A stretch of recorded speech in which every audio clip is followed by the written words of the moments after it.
All right. Good evening, everyone. This is Tammy Phelps here. Hello, everybody. And I have none other than the beautiful Miss Debbie Lamb in the house tonight. Say hey, everybody, to Deb. Hey, everybody. All right. So I see a bunch of you that have already joined in fast and furious. If you would do me a favor and just type in the chat box who's in the house, who's in their car, who's at the office, what your name is, and where you are checking in from. I would love to see who is joining us tonight. So if you guys could all just take a second and let us know who is here. All you got to do is just type into the chat box. Sharon, hello, hello. Mwah! So good to see you and Fred. And hope Fred is on as well. All right. Who else is in the house? I see everybody joining. We are super excited. We got a really special evening planned. All right, Keisha. Hey, Keisha. Hello. Welcome. Miss Vicky. I don't know if Larry's on the call. Awesome. Brenda from DC. Woo, woo. So glad you're here. Helen. Gail from Frederick, Maryland, my hometown. Welcome, Gail. Caroline from the station tonight. I think that's what Carolina said, came from the station tonight. Awesome. Welcome. Larry's coming soon. I think I said hey to Keisha and Brenda, Christian from Virginia, or Christina. My eyes are going really bad. I should probably put my reading glasses on here. The font is really small. Welcome, guys. So I see a lot more of you on the screen. Would love to know who you are. Take a second. Let us know who's in the house. We got an amazing live conversation going on tonight about flipping. Yes, my better half is here. Mwah. Love you, Fred. So glad to see you guys. And hope you're all doing well and just as excited as we are. And Carolina said, instead of my cruiser. You're so funny. Carolina is always joining us from her PT Cruiser on the road, and we're telling her to always make sure she keeps her hands on the road and watching the video simultaneously, but we won't tell anybody that she's always coming in from the cruiser. Hey, Dottie, Daryl is in the house. Welcome, Daryl, and hope everybody is having an amazing week so far. I know I am. I just got to share this. It has been the most insane day. Hey, Stephanie, welcome from Bowie, Maryland. Just secured an incredible corporate tenant at her rehab that she completed. Super excited about that. So awesome to see all of you guys. So let me just share this with you because it is like warped my mind. I posted an ad yesterday morning on, actually, I'm going to pull it up. On Facebook Marketplace. I don't know if any of you are using Facebook Marketplace. So here's Facebook Marketplace, and I posted an ad for a property that we have available for rent. And I am not kidding you, in 18 hours, I have had, here it is. I have had 2,000, I don't know if you guys can see that, wow. 2,177 views, over 600 messages have come in. My phone has been lit up and been rolling. It has been non-stop. I have done, I think, 13 showings today. I've got applications sitting on my desk. I've had to shut the ad down. It is still rolling. It is unlike anything I've ever seen. So I don't know if any of you are using Facebook Marketplace, but OMG, however you do that, wow.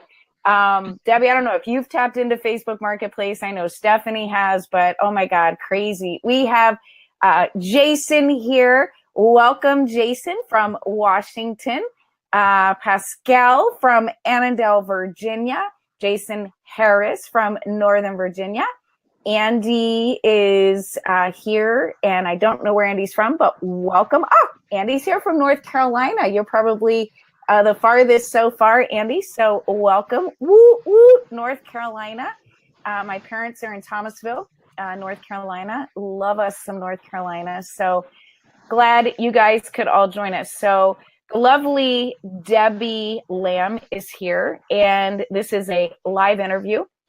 Tuesdays with Tammy. This is our investor hot seat that we do every month as a courtesy to you to bring you the real world, real life of real estate, the way that we see it, the way that we do it every day, our hustle and grind out on the street, what we know is working, not working.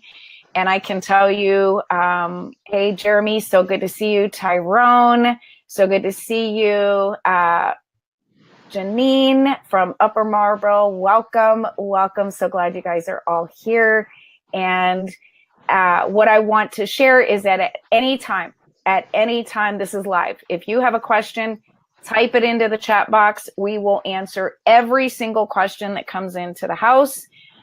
We are going to be having a live interview with Debbie Lamb, who you guys can all see on the screen. She is a rehab woman shiro rock star that has turned her portfolio upside down with buy and hold, multifamily, buy and hold, single family, flipping.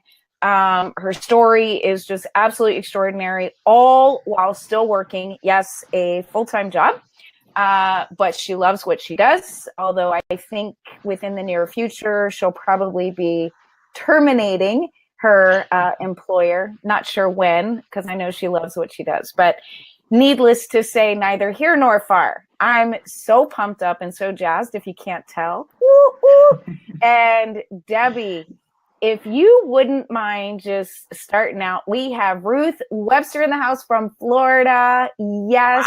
Wow. Andrea Heinzelman. Hello, hello. So good to see you from Alexandria. So many of my very special friends. Thank you guys for your support. We love it as always. So Debbie, I know you've been crazy busy. Thank you for taking time to be with us this evening. Who are you? What do you do? And why this crazy, amazing, extraordinary thing that we have this insane love-hate relationship with called real estate? Why real estate? Who are you? Tell everybody who you are. So first, I consider myself just a normal person, working full-time job, just trying to make it, as they say, day to day. My passion is real estate, though, because it is just so amazing to be able to, as I say, rehab or rehabilitate a home and be able to, I'm not going to say give, but for a new person to be able to move into that home and just seeing the expression on their face when they actually walk through the home. That's why I have that passion. It's just being able to provide that service to them. Right. And I know now you're doing something so extraordinary where you are literally passing the baton on to a family member and sharing them with your cousin how to create financial freedom. And you've been supporting him hip to hip, shoulder to shoulder, head to head with acquiring his first property in Edgewater, Maryland, which is so exciting. And I know how important that is to you because you talk about that legacy and how much of a passion that is for you as well. It's not just seeing the expressions on the faces, but it's being able to give back in a really big way. And that's one of the things I love so much about you. It's why we connect, why we've become such amazing friends. And I look at you as my sister, the sister I never had. And I have so much respect for you and admiration for all that you do. So now that we know a little bit about, why, but who's Debbie, right? What does Debbie do? Where does Debbie come from? Where did Debbie grow up? What kind of work does Debbie do? What kind of hobbies does Debbie like to do? Who are you? So Debbie is born in North Carolina, of course. Have been up here majority of my life, really, and just been in this Maryland, Southern Maryland, Central Maryland area majority of my life. When I started working, I actually obtained a degree in accounting and economics. Of course, I'm not doing that now. My background or my career is actually doing project management in software development and whatever else they want me to do in IT, I can do. Uh, Pretty much everything except for code. I started doing that and didn't want to do that anymore. Too much for me. And I'll So, just ad lib. She's one of the most fiercest project managers that I have ever met. We're going to talk about that. Buckle your yeah. seatbelt when we get to project management, because she rocks the roof off of every house, runs circles around every single contractor, holds them accountable to the nth degree like I've never seen. And we're going to share with you what she does and how she does that, because it really is extraordinary to see her come in on time and on budget, not and get lucky with one property, seriously, but this is her MO on every single property, and she's got a system in place that she's just crushing it with. So I hope you guys are excited. Like I said, this is about you. It's about the real world, real life of real estate. And we want to make sure that you get all your questions asked. So as we're going through the conversation, type your questions in the box. We will get every single one of your questions answered, I promise. So IT, and we all know that IT is probably the number one career choice in the greater DC area. It seems like everybody is in IT. And I know you actually really enjoy it. I don't think I've ever really heard you say, I can't wait to fire my boss. So, Oh, trust me, I can. I'm almost there. are you? I'm almost there. Yes. But I Yeah. know you enjoy what it is that you do. I enjoy what I do. I enjoy working with team members. I enjoy leading them and mentoring, especially the millennials now. I enjoy showing them, sharing my experience with them, so that they will be able to take that and hopefully be able to improve what they're doing. So that's what I enjoy as part of the job. May not necessarily be doing the actual work. I do it, but it's more or less the camaraderie with the team. It's rewarding. Yes, very much Yes. so. Awesome.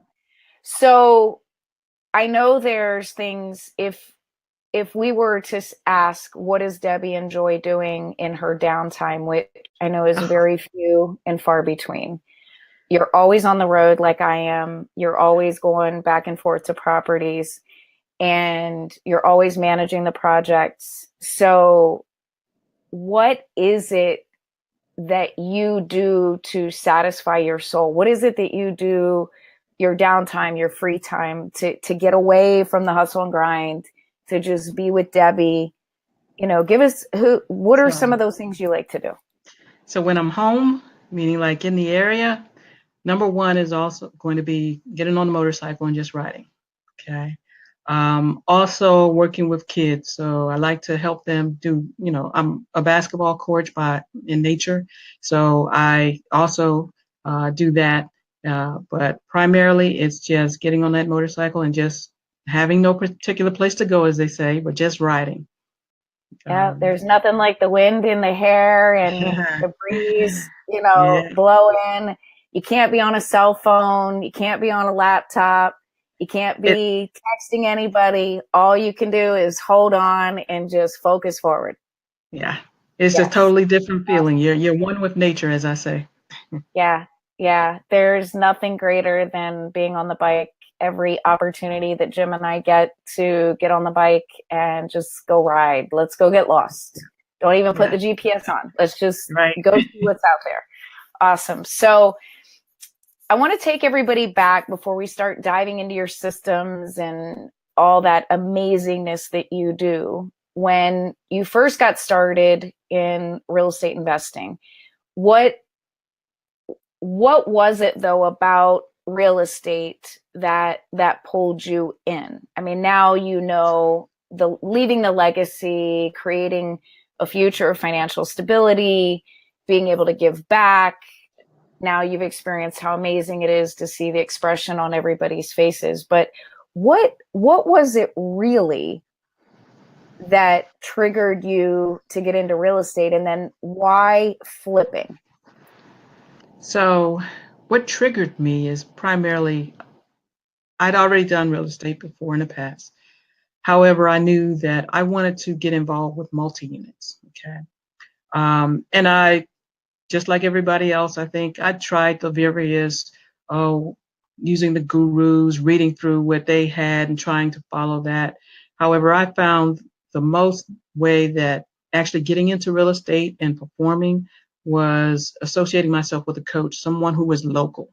So, of course, I connected with Tammy, and that kind of just propelled me as far as what I was capable of doing and ensuring that I was doing it correctly, ensuring that I had all the necessary information, documentation, that I was following up. So that kind of propelled me. So it kind of took me to another level once I connected with Tammy, and had that local coach to actually mentor me through everything. So It also motivated me. when you did real estate before, were you doing it on your own? I was doing it on my own, and of course, like everybody else, when you do it on your own, you're going to have to go through that experience of the pitfalls and saying, okay, I listened to this guru and I did this and it's not working here. And then of course you're trying to reach out to call somebody to find out, well, what can I do?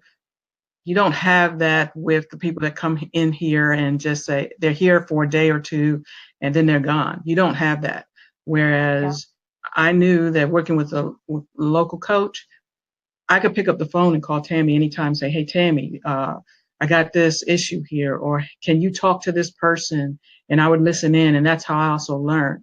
So that's what really propelled me and motivated me and just basically took me to another level. You know, thank you, because that means so much to me. And you obviously know how much I care.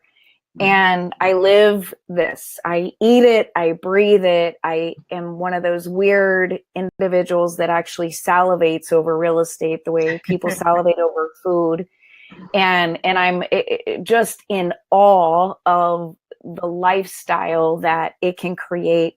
And there's not one size that fits all. You know, if you want a short sale, if you want to flip, if you want to, you know, rehab and buy and hold, if you want to do small multi-unit or large multi-unit, if you want to do lease options, like there's so much that we can do, and tax liens and tax deeds. And I mean, there's so much opportunity and strategies that exist out there.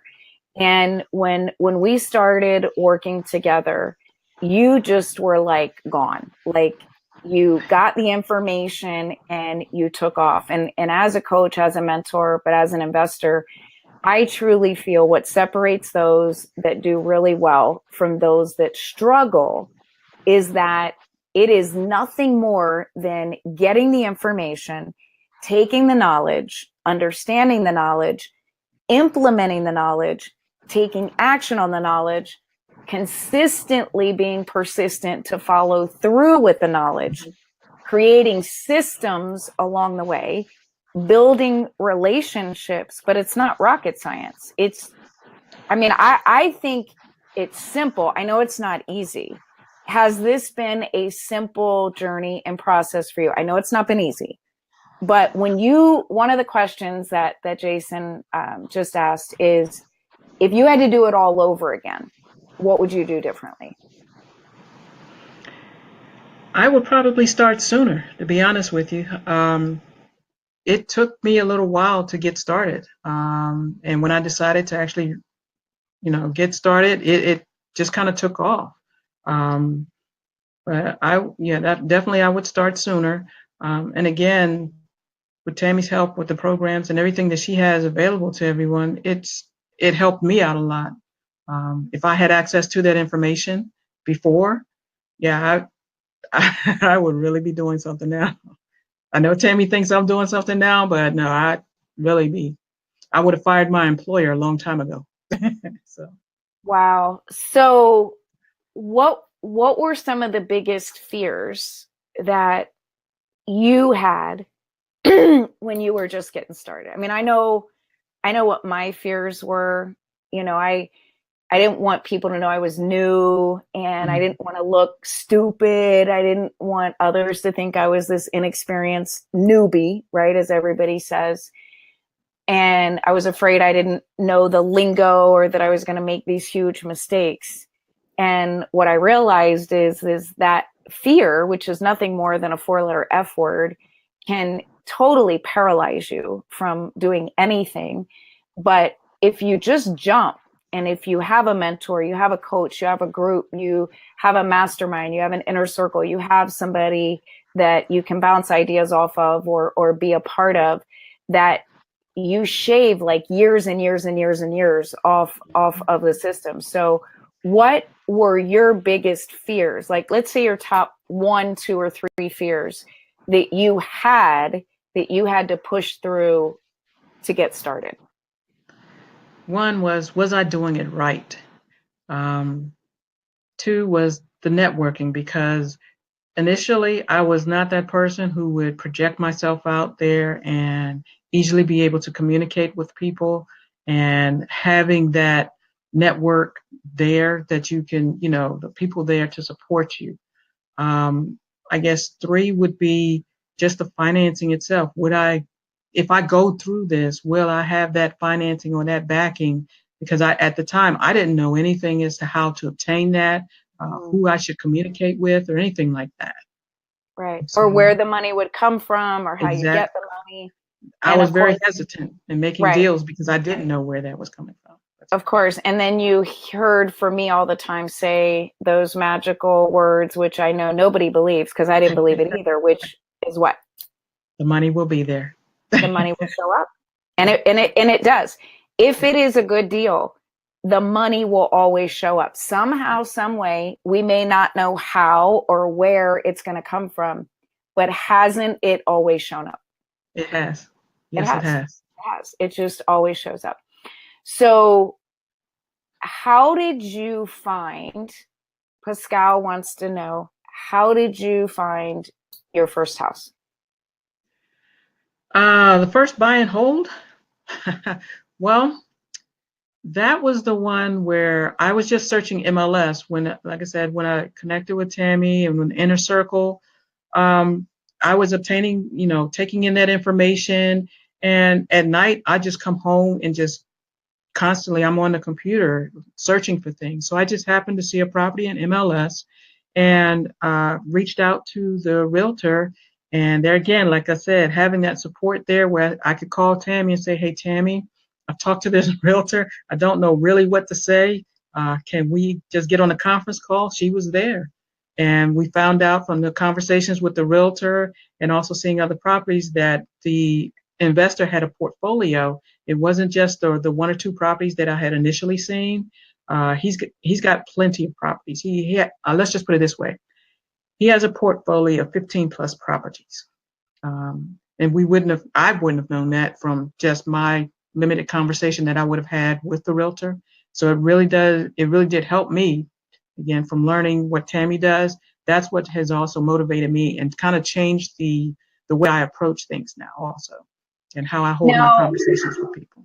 I honestly don't remember. Were we initially going after single families, or were you at that time also open to looking for the small multi-unit? The small multi-units. That's what I was looking at. And all I know is that what I'm going to share with you right now is beyond profound. Okay. Like it's hard to believe that this happened, and it happened the way that it did. And that is, we went and looked at, I don't know, 4 or 5 of these properties. The realtor hadn't actually even seen them yet. She was just getting the listing. So the realtor, the owner, Debbie and I met at the first property, and then we went and saw consecutive ones. And I said, okay, Deb, which ones do you like? Which ones do you not like? Like, what do you want to do? And it was a real interesting situation, and there was a lot of deferred maintenance. This was an owner that was a professor. I'm not going to share any names, but he was a professor at a college, and shared that he had owned these properties for 40 years, Deb? Yeah, 20 plus years, I believe. Yeah. It was a really, really long time.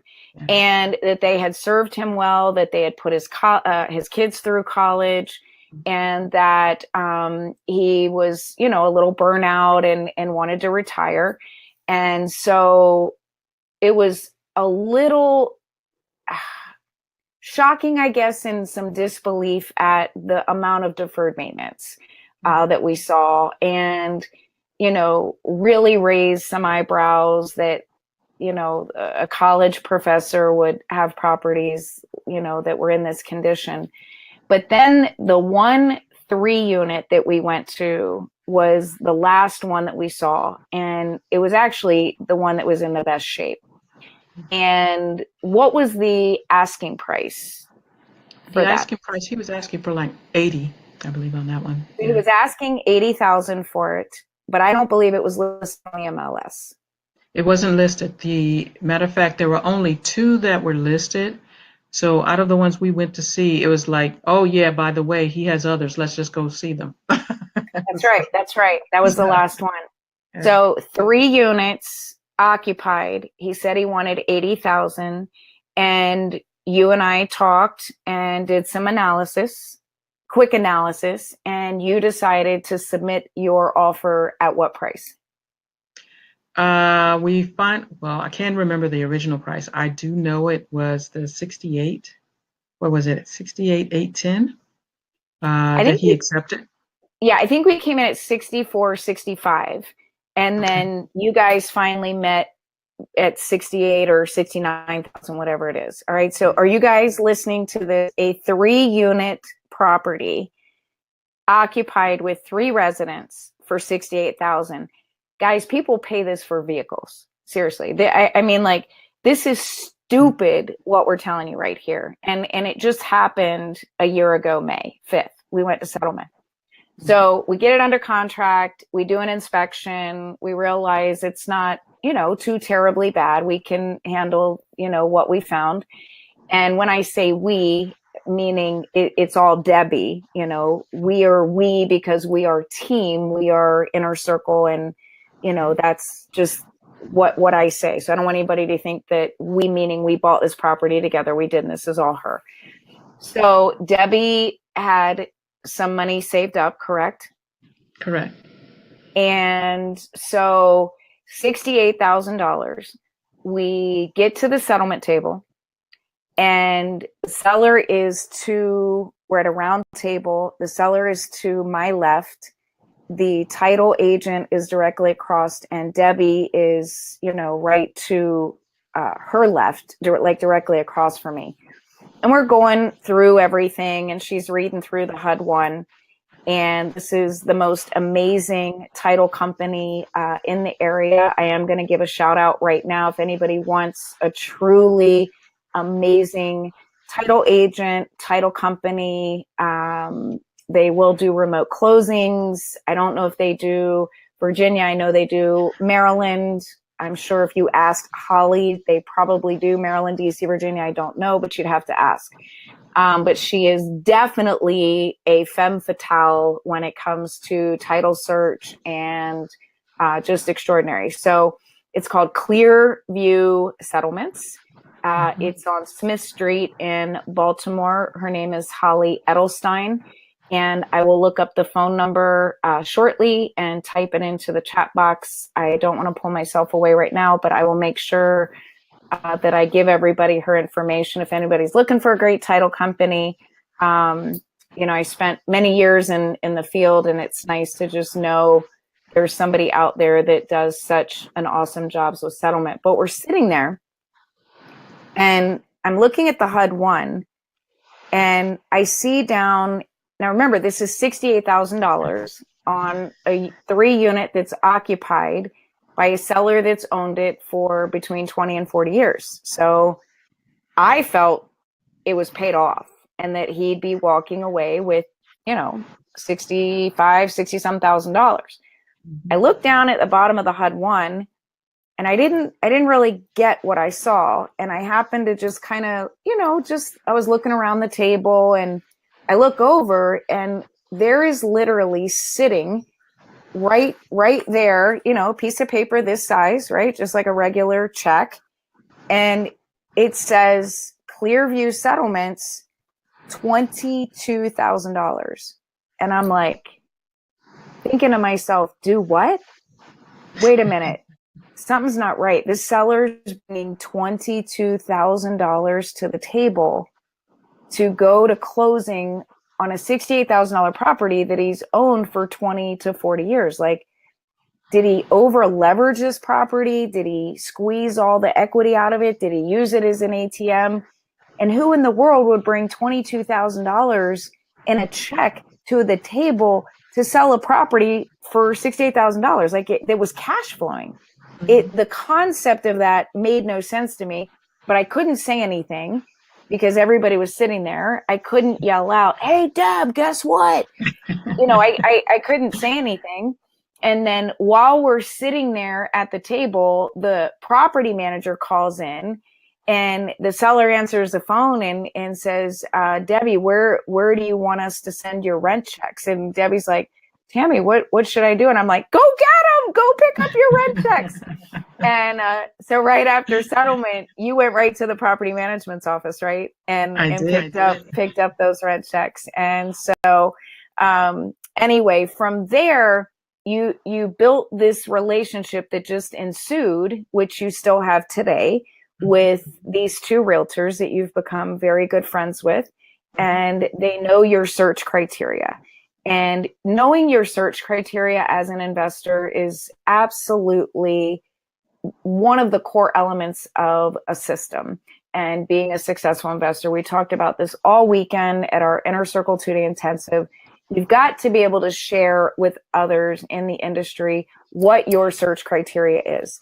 Are you looking for single families in the Prince George's County market, or, in the Baltimore to DC corridor that are for first-time home buyers between 75,000 and 200,000? You're looking to put, 50 to 100,000 in. Or are you experienced and you're ready to take a property where you pop the top, which means you're raising the roof up and you're adding a whole nother story, and you're willing to deal with DC and DCRA and possibly doing $100,000 or $200,000 renovation, or you're have experience in doing condo conversion, right? So you've got part of the system. Knowing your system is you've got to know what your search criteria is. And part of Inner Circle that we talk about is our strategy. And our strategy is part of our system. And that is, we have long range planning for wealth creation, but we have short range, immediate strategies that we implement to burn and churn rehabs and properties to create chunks of money. And that's exactly what Debbie's system has become. So I know we've got a couple questions right here, Deb. So if I'm going to stop before I ask you to talk about that, you ready to answer some questions?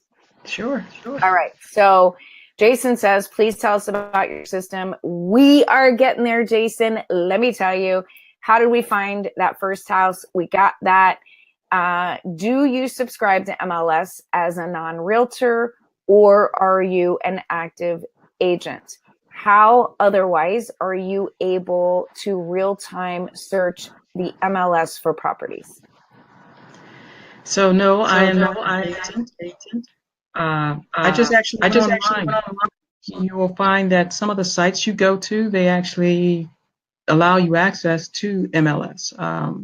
It won't be a full-blown MLS, but you'll have an idea. You'll get like Redfin, or there are a couple of other ones that I use where I actually just found the properties that way. I'd go into various realtor sites, and by realtor sites, I mean like you may have your Wykerts and whatever else is out there. I would just go to their sites, and that's the way I got into the MLS, because they're going to post it out there.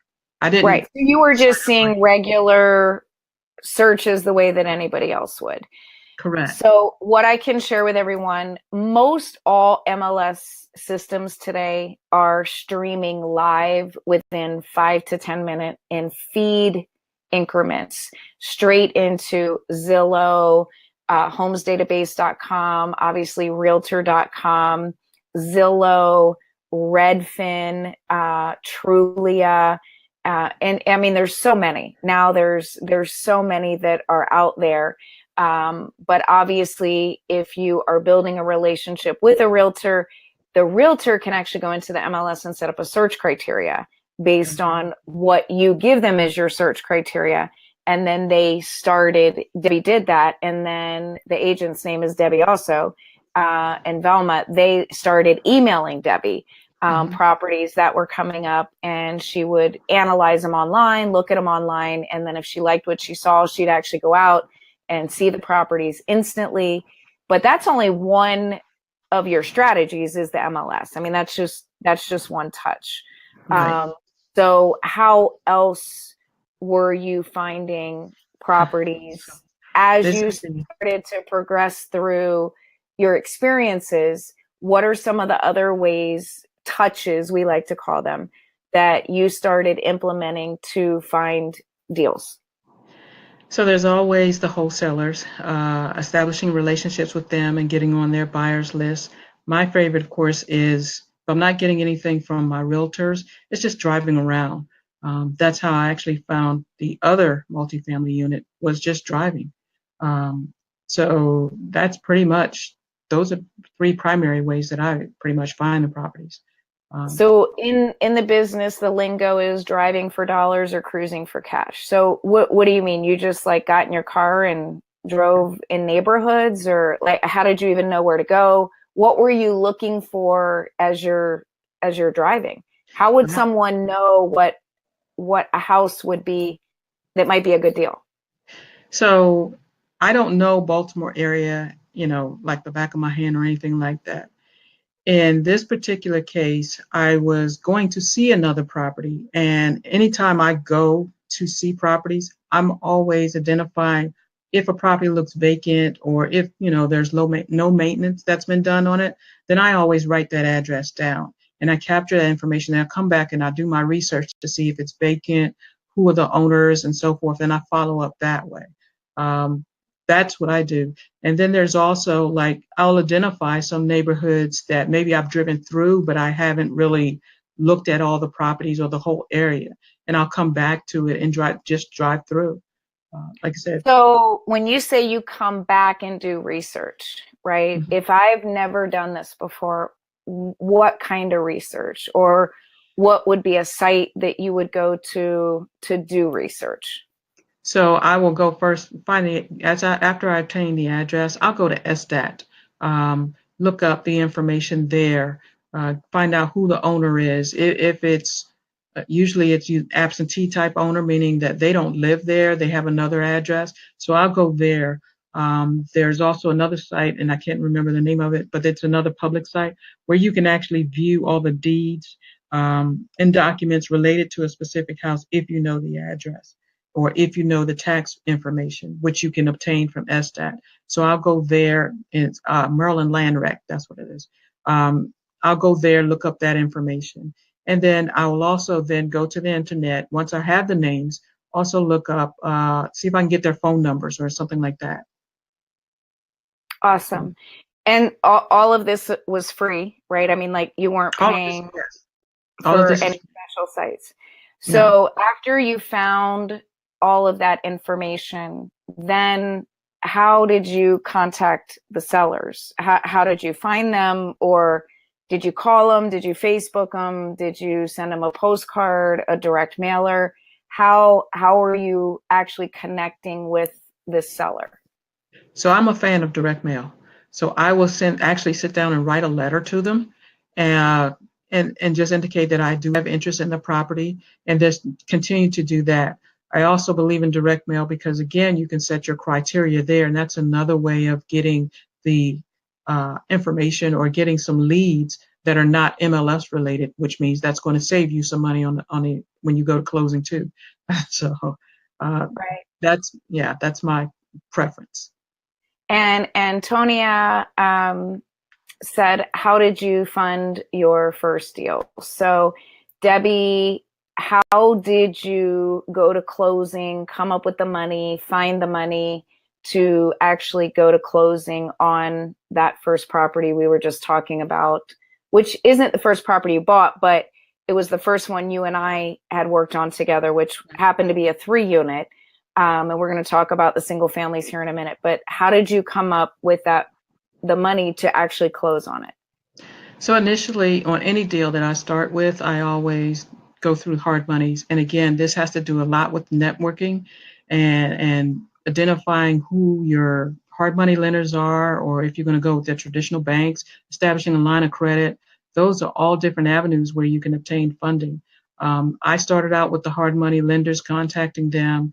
I also had some savings, as Tammy mentioned. So on that first deal, it was primarily savings, but on subsequent deals, it's all been hard money that I've utilized, with the exception of those where I do the buy and holds. And I know, even in the beginning for me, and I know a lot of investors still today say, oh my God, but hard money is so expensive. Why would anybody use hard money? So what has been your experience with hard money? Obviously, you're still profiting 40K in profit on the flips that you're doing.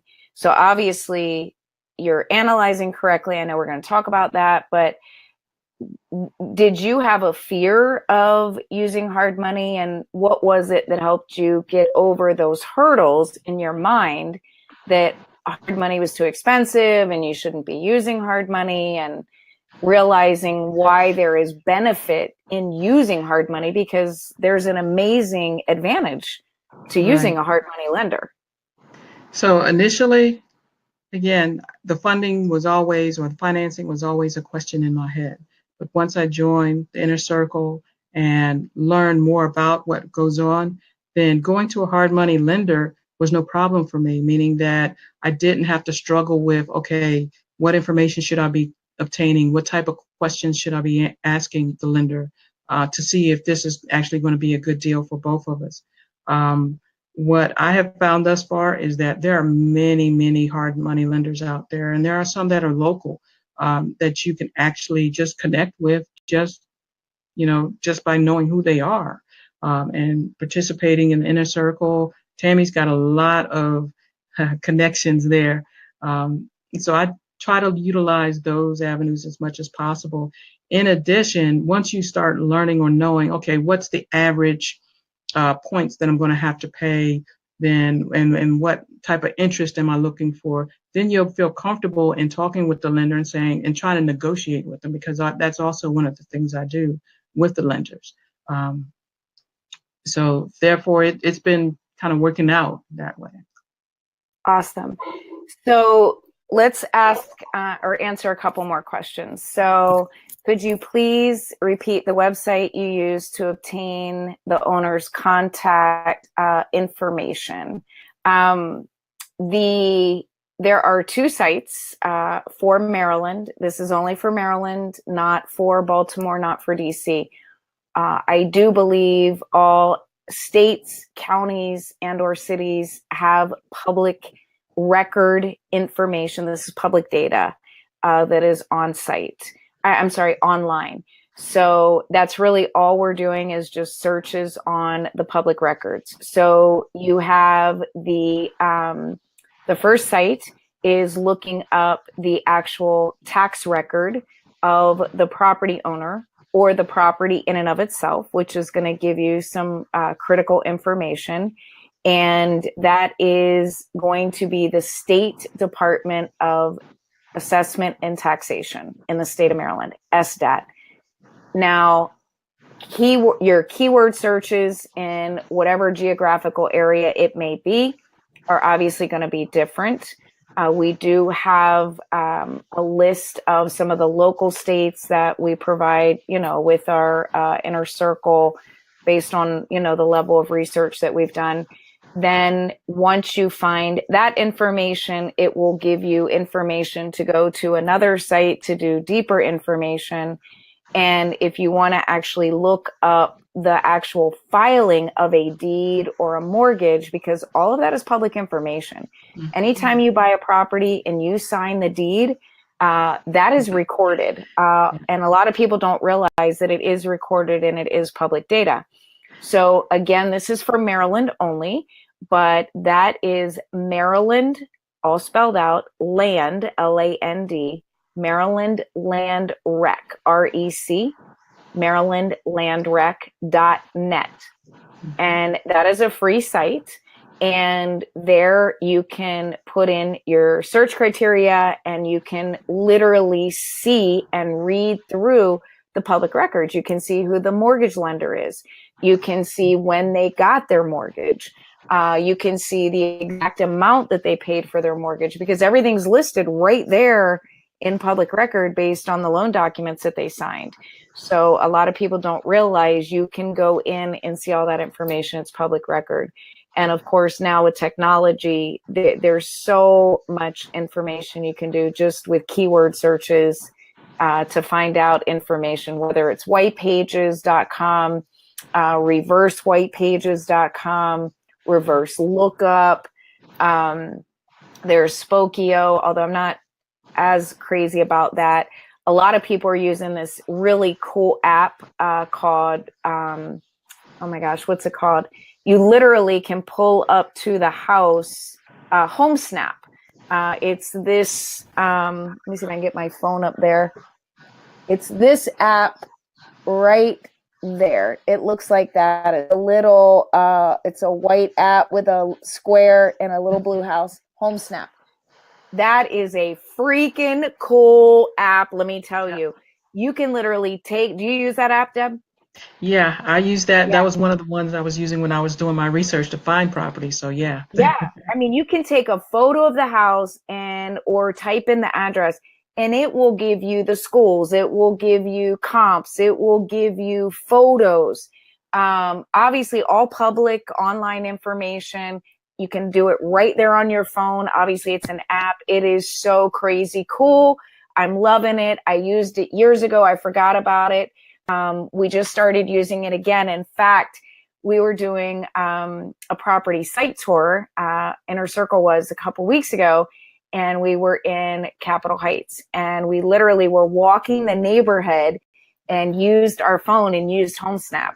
And literally I said, oh my God, look at that. There's that property that was renovated. There's your competition right there. Let's see if it was sold. Let's see if it's still active. And we typed the address in, and we got to see all the photos of the inside of the house, completely renovated, and we didn't even have to go inside. We saw what it sold for. We saw how many days it was under contract. I'm sorry, how many days it was on the market. And literally there's so much information right there at your fingertips within seconds from your cell phone. I mean, it's just absolutely crazy what's out there. All right, so another question is, hey, Tam and Deb, I have established a relationship with a realtor. Awesome. And I have a listing for Baltimore Citibank owned properties. Awesome. They are very interesting, but I'm finding money is an issue for me. How do I get money? Hard money. What are the percentages, and the interest seem very scary. Okay, so let's break that down. I'm going to let Debbie take a part of that, and then I have a tendency to get up on my soapbox on this one, so I'll take the back seat and before I get up on my soapbox. So Debbie, he or she's working with a realtor. They've got a list for bank-owned properties. They all seem somewhat interesting, but finding the money has been an issue. So I guess one of the big questions leading from that would be what kind of an issue, Pascal, I think it's Pascal, if I'm pronouncing your name incorrectly, please forgive me, that you're having. So Debbie, how have you found your lenders? How have you been dealing with private investors? What have you done to make it easier for you? What has been your experience with lenders? What have you done that has given you the success with getting your loans? Take us through that journey, that process. So the first thing I'm going to touch on is hard money lenders, okay? Keep in mind when you see these interest rates, that's an annualized, meaning it's interest for a year. You're only going to have this money at most maybe 6 months, okay? If you are doing this right, 4 to 6 months you're using this money, okay? So that's one way I kind of discount the interest rate that you see publicized, because you're going to see 12, 13, 14, 15%. Okay. But keep in mind, this is a short-term loan. So you're turning it over rather quickly and being able to pay it off. That's going to be your number one option right there. Okay. And that's what I, again, discovered, because like I said, initially it was like, okay, I see all these hard money lenders out here. Who do I go talk to? What do I ask them? How do I know if this is going to benefit me? But that's what, again, after understanding what a hard money lender does, and understanding that it is just a short-term loan, you want to be more concerned about, okay, are they asking me to pay 5 points? Are they asking me to pay 2 points? That's what I look at for closing. And So what do you that's mean by points? Like when you say they're asking you to pay points, what do you mean by points? So that's the percentage on whatever your loan amount is. So let's make it easy. Say my loan is $100,000 and they want me to pay 2 points. So 2% of $100,000 is what you're going to pay as part of closing to get into the deal. And again, if you're analyzing it correctly and you're going to be making 30 and 40K on this deal, $2,000 is a nominal amount for borrowing some money for a 4 to 6 month period. That's the way I look at it. Okay. And it's the cost of doing business. And if you're doing it correctly, like you said, you're following your system, it's short term. You want to be able to get in and get out in 4 to 6 months and refi. It's the cost of doing business. And if you're analyzing correctly, like you said, as part of your system, then $2,000 is a lot of money, but it's chump change compared to a $40,000 profit that you're going to get, or the infinite cash flow that you're going to get if you decide to keep it as a buy and hold. And so I agree with you. I think a lot of people get stuck on, oh my God, but they want 14%, like you said. And a lot of this comes just from your knowledge of having an accounting background or a finance background. And I'm so glad you said that, it's annualized, right? So it is short term, but the best part is, because it's short term, it's based on the asset. And yes, it is based on you, but most hard money lenders are looking at the asset and the equity in the asset. And the loan to value is going to be anywhere between 60 to 80%. Again, that just depends on the lender and what their specific underwriting guidelines are. Most hover around 70 to 75% loan to value. Some are 60 to 65. Some will do 80 to 85. Again, a lot of hard money lenders today, because of the fallout in the financial crisis where they got stuck holding a lot of investor properties, they are looking a little bit harder, a lot of them, on who you are. More importantly, I feel, your experience and how many rehabs have you done, or are you working with a coach, or do you have a joint venture partner or a business partner that has experience, because they want you to succeed. They want to know that you're going to succeed. Believe me, they don't want to own the property. They don't want to take the property back. That's really not what they're in the business to do. Are there some shady hard money lenders out there that their whole intention is to take your property? Yes. But you as an investor have an obligation to interview and do your due diligence in interviewing the hard money lender just as much as they're interviewing you to see if you're a good fit. Okay. So there are so many different types of hard money lenders out there. I even think I call it quasi lending. There's so many different ways that lenders exist. And it's not black and white. It's very subjective. It's very independent. It's very specific to the property. It depends on the geographic location. It depends on everything. And so doing your due diligence, doing your research, making sure you analyze the property back to front, front to back, top to bottom, left side to right side, inside out, stress that loan.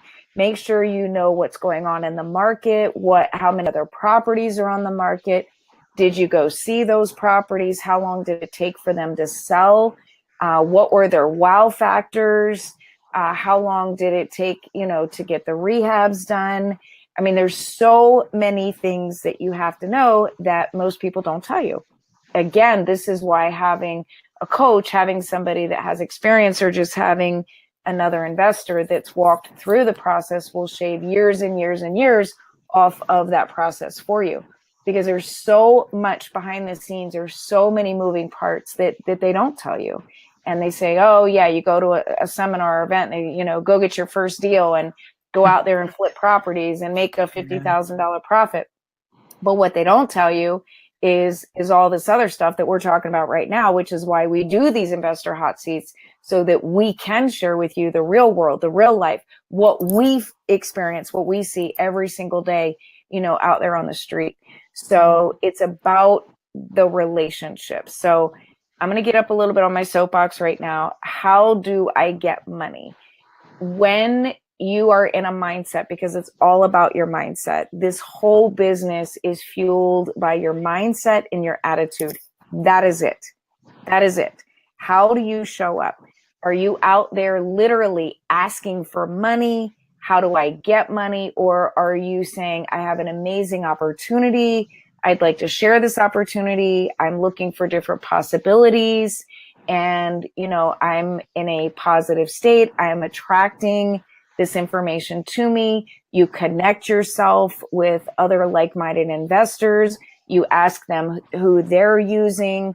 You network. You build relationship after relationship, because this is clearly a total human being relationship-based business. And you're not going to find money online. Well, you can, but it is a face-to-face, business-to-business. It is shaking of the hands. It is introducing yourself. It is letting people know who you are. And you are constantly building relationships simultaneously, that you are constantly looking for deals simultaneously. We're doing so many different things simultaneously. And it all just molds together into this beautiful thing we call real estate investing. Anything else, Deb, you could share about just relationships with getting money, finding money, attracting money?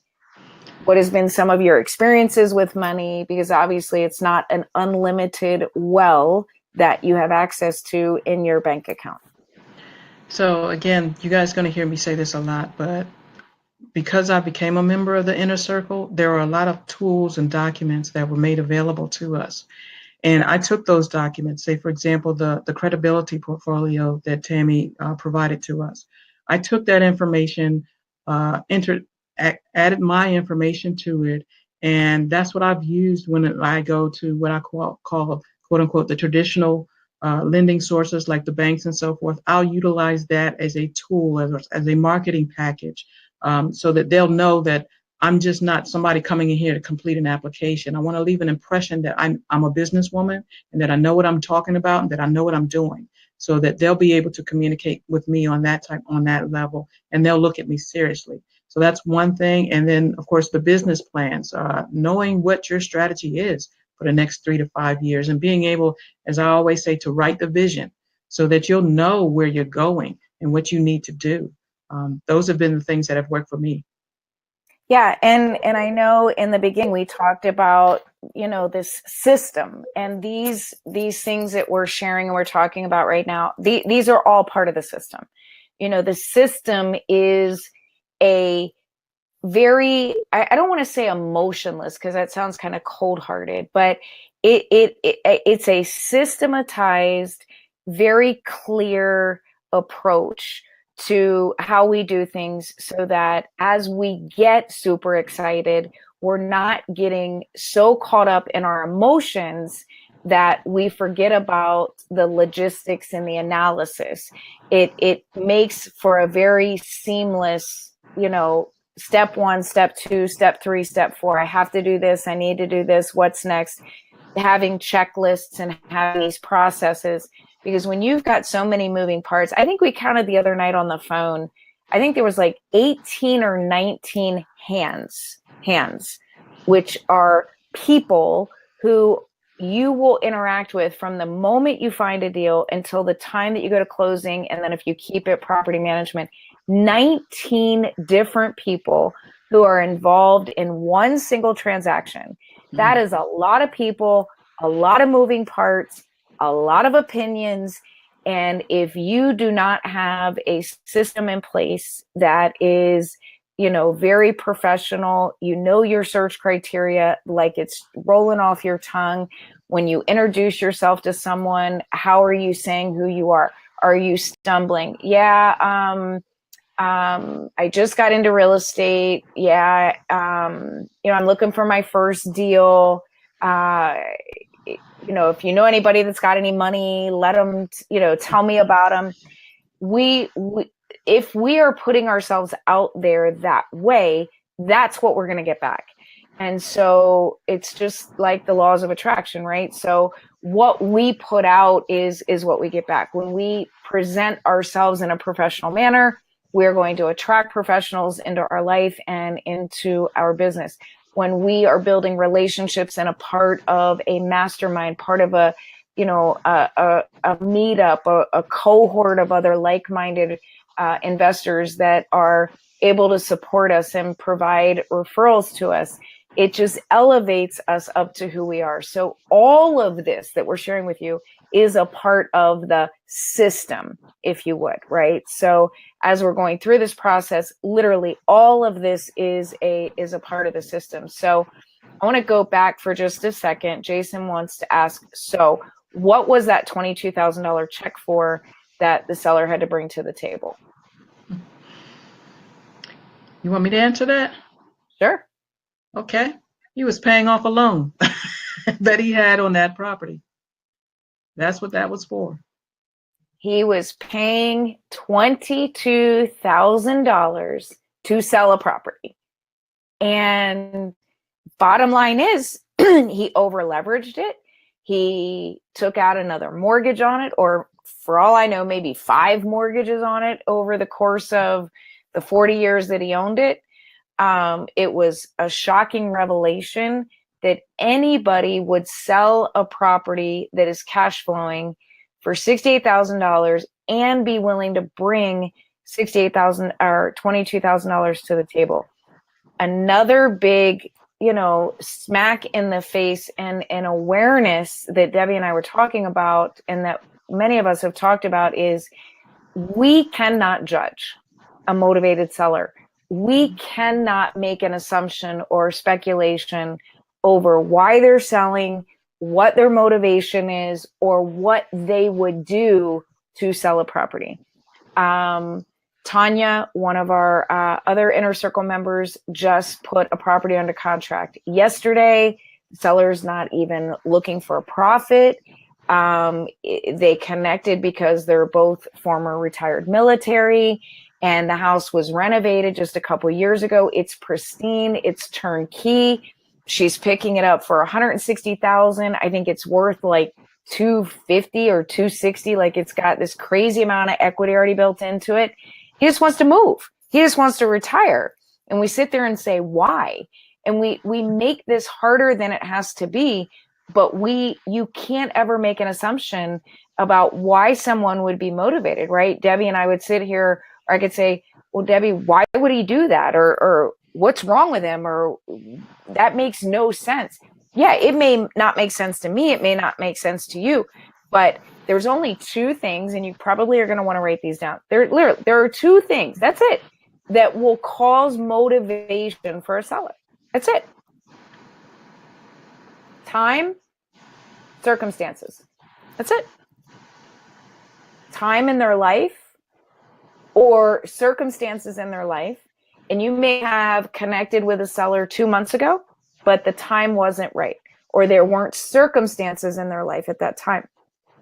2 months later, their whole entire life could have shifted, and now their circumstances and the time is totally different. There's only 2 things, time and circumstance, that cause a seller to be motivated to sell. That is it. There's only 3 things that will cause a house to sell. That's it. It's not complicated. It's not rocket science. Write these 3 things down. Those 3 things are that will sell a house. No ifs, ands, or buts about it. It's either 1, 2, or all 3. The first is location. The second is condition, and the third is price. That's it. And a house is going to sell either because of its location, because of its condition, or because of its price. It's going to be one of all three, 2 out of 3, or 3 of 3. That's it. And do we ever know why someone's motivation is what it is? Nope. And who are we to judge what it is? If the numbers work and it's a good deal, jump on it. Right? I have had so many people say, but why? But why? It doesn't make sense. I don't understand. I don't understand either. And it may not make sense, but if the numbers work and it's a good deal, who cares what their motivation is? Who cares if it absolutely makes sense, right? If it's a good deal and the numbers work, the money is always going to show up, right? And it's about getting out there and just taking action. So, all right. Kenneth wants to know, Debbie, what do you put in your direct mail letters? What does your direct mail letter say? Do you put a lumpy mail or, like a pen or something lumpy into it? What is in your direct mail pieces? And then I'm going to finish that up with, is it a letter? Is it a postcard? Is it a newsletter? Is it a door hanger? Is it a combination of all of the above? Is it a black and white letter? Is it a yellow letter? Can you get specific about what you've used and what worked really well? And then is there something you used that didn't work well? And will you share that also? So I use a combination. So the first time out, I may send them a postcard. Okay, so I may do that the first couple of times. And then the third time, I may send out a letter. And then if there's a fourth time, I'll send out the item with maybe a little marketing item, advertising marketing item in it. But that's usually my rotation. The best response I've gotten so far is with direct mail when it comes to the postcards, because it's something that they're going to hang on to. If I have to include any type of marketing promo type item, it's usually going to be like a magnet or something where my name is on it, so that maybe at minimum, they'll keep it and put it on their refrigerator, or give them a pen, something that has my name on it so that they'll know to call sometime in the future. But that's what I have found has worked for me. But like I said, usually it's around the third campaign that I actually start getting a lot of the calls. First time marketing is basically a touch point. Hey, I'm out here, I'm looking. And of course, I don't expect much, but my percentage increases by the third campaign or third marketing. Awesome. And did you, because I know we're talking about systems, so did you just send stuff out willy-nilly, 500, 1,000? Did you have an actual marketing budget that you stuck to? And then obviously you work full time. So every time the phone rang, were you answering the phone? Did you have somebody else answering the phone? How did you handle we call this lead generation. So as the phone on that third touch, you said the phone starts to ring, you're at work, you can't answer the phone. And if someone isn't answering the phone, they're probably going to call the next mailer or whatever that's sitting there. So how many did you send out that you found to be manageable? Did you have a marketing budget? If so, how much on a monthly basis? And then the third question is, who answered the phone when they called?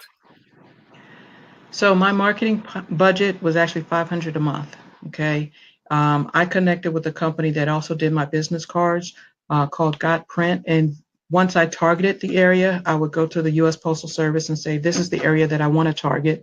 After I obtain a list and so forth, I would either use them to send out the direct mail, or I would just contact Got Mail and say, this is where it needs to go. And they would coordinate with the Postal Service to get it out there. And that's all I needed to do. As far as the response and the phone calls, I know there are automated services, but at the time I wasn't able to afford those. So what I did was connected with some of my friends who had already retired or weren't working. I gave them a script, and there was an 800 number, and it would just go to that 800 number. And from there, the calls would be directed to them, depending upon the time of day. So that's how I was able to do that. And then you would get the information when you got home from work or whatever, and then you would follow up and Yes. back to them. Yes. If they had anything like that, any information that where I needed to follow up, it was automatically coming to me via email because of the script that they had. They would complete that information. And you could say I kind of trained them to know if it was a prospect versus a suspect. So, I like that. Prospect. Yeah. yeah. So they would forward you the prospects, and we just continue to follow up with the suspects, meaning like the marketing and so forth. So $500 a month budget sounds fair and reasonable. So how many pieces of mail a month did that equate to? That was around between 1,000 to 1,500 pieces Either that were going out. postcard or letter, either Right, or. right. Mhm. Right. And so what was your success rate, your response rate? You said it was the third touch when the phone really started to ring. So you're at 1,000, 2,000, probably 3,000 in 1,000 to $2,000 into the campaign before the phone really starts to ring. What was your percentage of success rate or open rate or click rate? Did you track your A/B split testing at that level? Initially, when I started, I was tracking everything, but as I started increasing the volume, like I said, initially my volume was maybe like 200 or 300 pieces that were going out. But when I increased it to 1,500, that's when I actually started getting a better response. And I always follow the rule of 10. So if you send out 2,000 pieces, 10% of that, then you're going to have 200 people respond. So 200 people would respond, okay, where they were connecting with, and we were connecting with I call them my assistants, and then we would divide the suspects from the prospects, okay. Out of that, I would say that percentage averaged out to be truly, it was following the rule of 10, about 10% of my overall marketing. So I would say about I'd follow up with 20. Of those 20, maybe 2 would be true deals, okay. So with that said, I'm still making, the way I looked at it, I was still making money on it. Fascinating. And 10% is actually an amazing number because the national average, it always has been and it still is on direct mail, that 2%. If you get a 2% average response rate, that's actually a really good response rate. And all it takes is one. I mean, if you spend $500, let's say you spend $2,000 and it's 3 months or 4 months, and you've sent out, several thousand pieces of mail, but you get one property that's going to net you 30 to 50,000, then it's totally well worth it. Plus, if you have an entity, it's a tax deduction because it's part of your marketing expense. So that's extraordinary. So I know we could probably keep going on and on and on and on about marketing. And these are absolutely fantastic questions, you guys. Thank you so, so much. Love the support and appreciate it. But I want to talk a little bit more now about how Debbie manages these projects, because clearly, like, I look at her and I'm like, seriously, have you lost your mind? Like, how are you managing and running circles around these projects? Because not only is she managing these projects, my nose is so itchy. Is that, what is it when you're getting money? Your hands itch or your nose itches? The hands. The hands. I don't know what it means when your nose itch. Maybe that's somebody's coming to visit you or something. But anyway, you just continue to shock me that you come in on budget and you're still doing 40,000 plus on every single flip. Not the buy and holds, that's a different story, but the single family flips that are a part of your system and your strategy. So we're not taught this. It's not something that most of us learn in school. Just knowing how to analyze is enough in and of itself. But then to actually manage a rehab project while you're working a full-time job in IT, like, seriously, how are you managing? And then in the last 6 months, you're not only managing one, you're managing multiple Yeah. projects. You're getting up at 4 a.m. You're at work by 6:30. You walk out the door, get in your car in the garage, literally take your hat off, put it on the front seat, put the other hat on, drive 90 minutes from your job to your rehab project. And you're doing all this while you're working a full-time job. So I know there's no excuse, right? I know it can be done because I see it getting done. And I know here people say, oh, I don't have the time, blah, blah, blah. Yes, you do. That's just another excuse, right? So how? You're amazing at project management. You're good at it naturally, but you've got some skills and strengths in it. But what could you share tonight? What are you doing to successfully manage just one rehab project? Well, a lot has to do with what you said before, time management, has to do with motivation, and it also has to do with being, you want to complete the job. And the way I work, I know it has to come in on time. It has to come in on budget. So when I do my analysis and actually look at properties, I keep that as a critical, two key factors for me. So therefore, the type of project. So I'm not going to go out and look for something that's where I have to completely gut it and then rebuild it, because I am still working full time. I know that would overwhelm me. Okay. So I'm going to look for some criteria. So Yes. your search criteria is so specific that you don't waver from that. You know you work full time, so you know what your limits are, and you're not saying, yeah, but it's only 10,000. It's a really good deal. Blah blah blah blah blah. If it's too much of a rehab, too much of a gut, then you don't even go near it. So you've defined your boundary, you've defined your limits. Mm-hmm. And what is that limit for you? Do you mind sharing? The limit for me is cosmetics. So basically, I'll look for anything that needs cosmetic repairs. I'll look, and by cosmetic, I don't just mean paint and carpet. Just like the other property, it needed a lot more work than what we anticipated, meaning that we went and did a kitchen renovation, did 2 bathroom renovations, added a laundry area, and then did paint and carpet. But I knew what I was getting into at that point in time. And I also, working with the contractor and developing what the scope of work was and what each phase was and how it was to be completed, that's how we're able to make sure that everything comes in on time.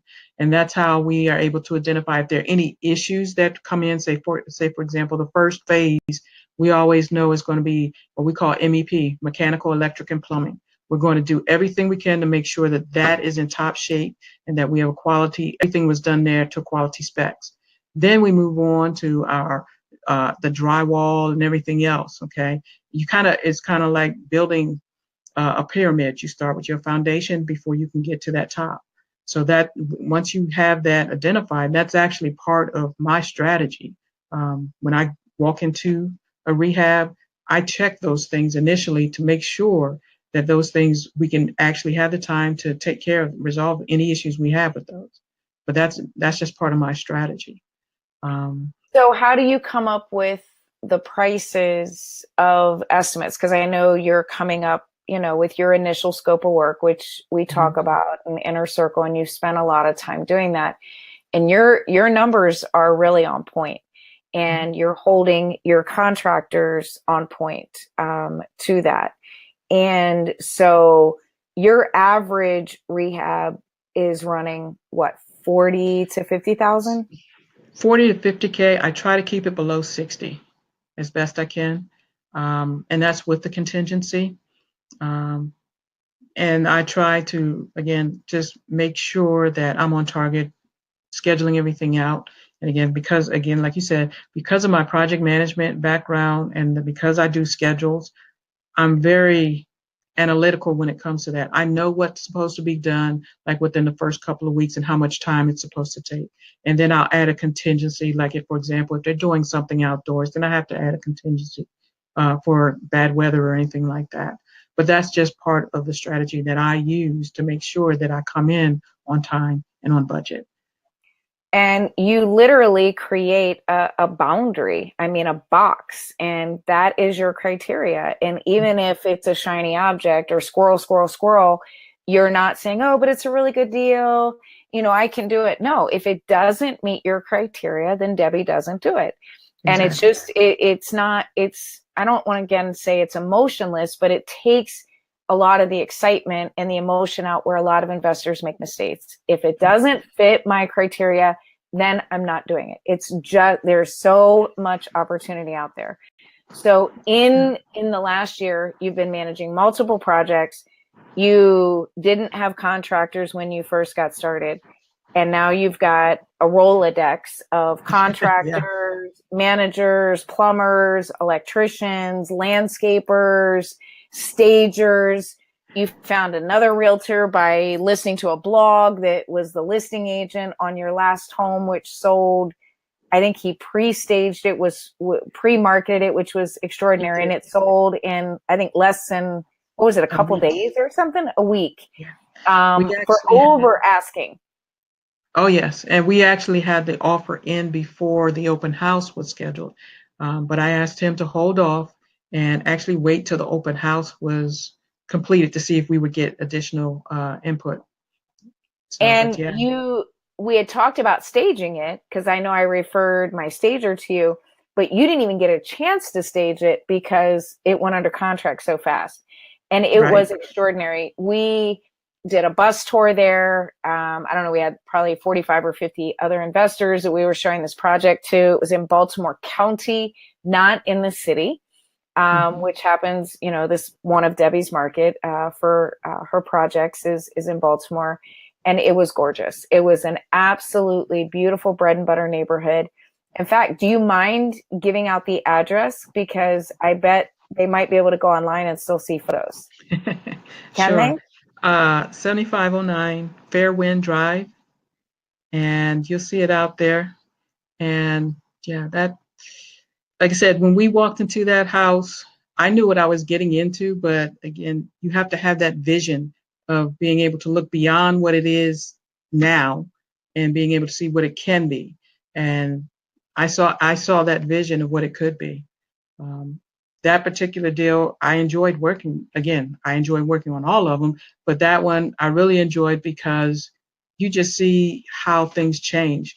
I mean, when you walked in there, you could see it was another property that had a lot of deferred maintenance.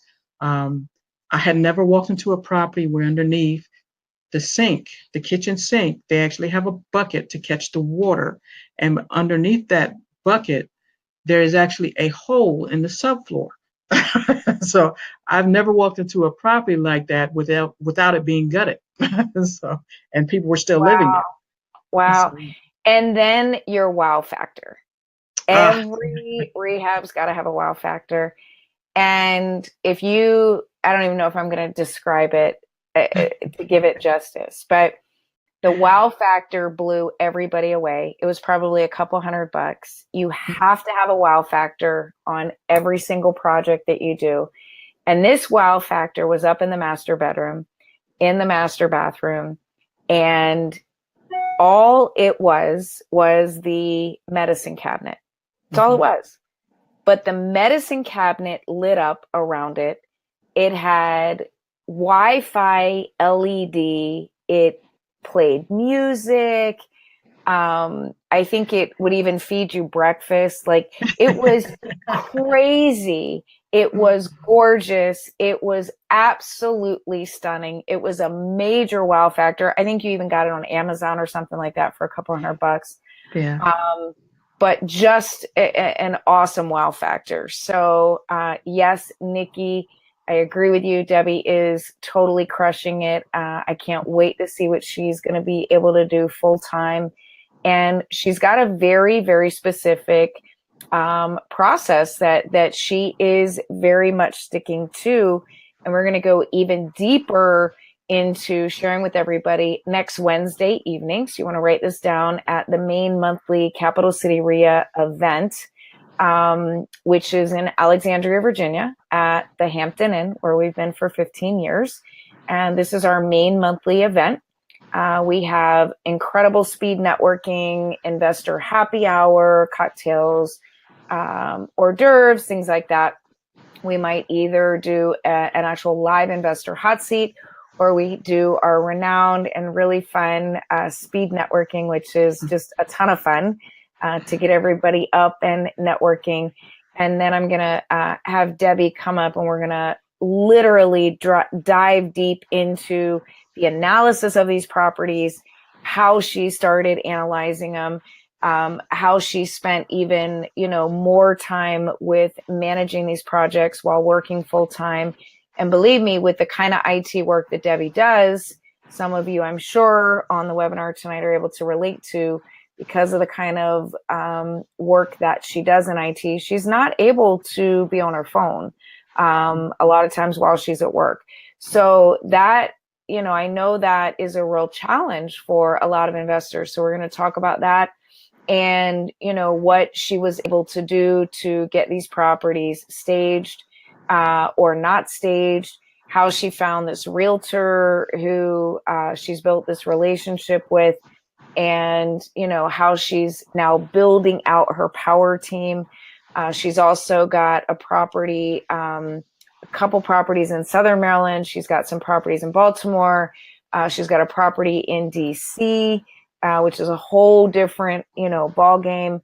And so it is just a lot of work, but a lot of fun.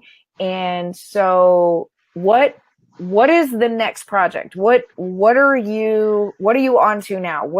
I know you're totally losing your mind with all this amazing stuff that you're doing, but what is it that you're on to now? So I actually have a bifold strategy here. One, we are actually, and when I say we, it's me and my significant other. He provides the support and helps me when I go take a look at these places to give me feedback on them. But we are actually looking for properties that primarily going to be for assisted living. I've been in communication with people who actually perform assisted living, been listening to what they're having their issues with as far as their current housing. So I found a little niche there that I think that I can work in to help provide them housing that not only will help increase their client level that they currently have, but also, okay, I'm getting my message saying it's about my battery levels going low, so I'll make this quick. But that's one avenue. And then also continuing to do rehabs with turnkey multi-units. We're just going to find multi-units, rehab them, and just sell them to other investors. I just looked at my phone. I had no idea we're already at 9:30. So literally, if you go to capitalcityrea.com, our website, next Wednesday evening, doors open promptly at 6:00, and we will begin with the networking, and then we're going to go live into even more information, more knowledge about rehabbing and flipping, and how Debbie's managing these projects and managing the contractors and building out her power team and coming on time and coming in on budget. And obviously she is taking on some bigger projects right now. Vicki asked, how many properties have you done since starting with Inner Circle? I think she's on 9 or 10 now. Yeah. And literally 18 months. So apps while working a full-time job. So, just mind blowing and fascinating. And yes, there's no excuses. Yes, you can do this. Yes, it is possible. Yes, it is achievable. Yes, we have a great team. Yes, we have great resources. Yes, we're here to support you. We have something really, really exciting. Actually, 2 really extraordinary and very, very exciting things that we're going to be sharing with everybody who joins us next week. You can also register at meetup.com, Capital City REIA, and get registered there. We usually do sell out very quick, so you want to make sure that you get your spot reserved. And again, you can go to meetup.com, or you can go to our website, which is capitalcityrea.com, and see information about the events there. I know Deb's battery is dropping low, and I want to be respectful of everybody's time. We said from 8 to 9:30. Everybody has hung in the house with us. Everybody's saying, great job, Deb. Yes, she is a shero, a rehab flipping rock star, wealth building woman, femme fatale. And you're going to get to see more of her and hear more of the story on Wednesday, next Wednesday, which is what, the 22nd? Yeah. Wednesday, a week from tomorrow. That's where we're going to be at the live Capital City REIA main event with some amazing cocktails, networking, hors d'oeuvres, speed networking, and 2 huge announcements that we're super, super excited to share with everyone. So thank you all so much. I hope this was helpful. I know Debbie and I could probably go for another 4 hours. There's so much we have to share with you, the different resources and tips and tools. In closing, Deb, anything you would like to share with those that are maybe sitting on the fence about getting started, or scared about getting started, nervous about getting started? What could you share with them in closing? Get off the fence and just get out there and do it. Amen. Simple as that. Amen. And I look forward to seeing everybody next week. Yes, yes. Brooke, our support, who is behind the scenes that none of you can see or hear, want to give a huge shout out to you. Without you, none of this is possible. If you would be kind enough to put into the chat box the exact website for meetup.com where everybody can go to register, and information about our website, the correct spelling, and where they could go to register. We are recording this live. We will be sharing it tomorrow with everyone. So if you're here but you missed it, or if you want to share it with someone else, we will definitely be sharing it with everyone tomorrow on the replay. But Brooke, if you wouldn't mind putting the websites up in the chat box so everybody knows where to go. But if you just go to meetup.com and look for the Capital City REIA, that's Capital City REIA. Obviously, that is our meetup page, and it's free. You can get registered right there, or you can go to our website and see all the information about the events. But until then, be safe, be blessed. Here's to your extraordinary success. And thank you, Deb, so much, as always, for being a part of my life, being on this journey, sharing your extraordinary success. I know this is only the beginning. We are going to be playing really big here really soon. And you're just a shero in my life. Love you so much. God bless everybody. Have a great rest of your night. Be productive this week. And here's to your extraordinary success. Until next week, reach for the stars, but hit the moon. Take care, everybody. Signing off. Bye-bye.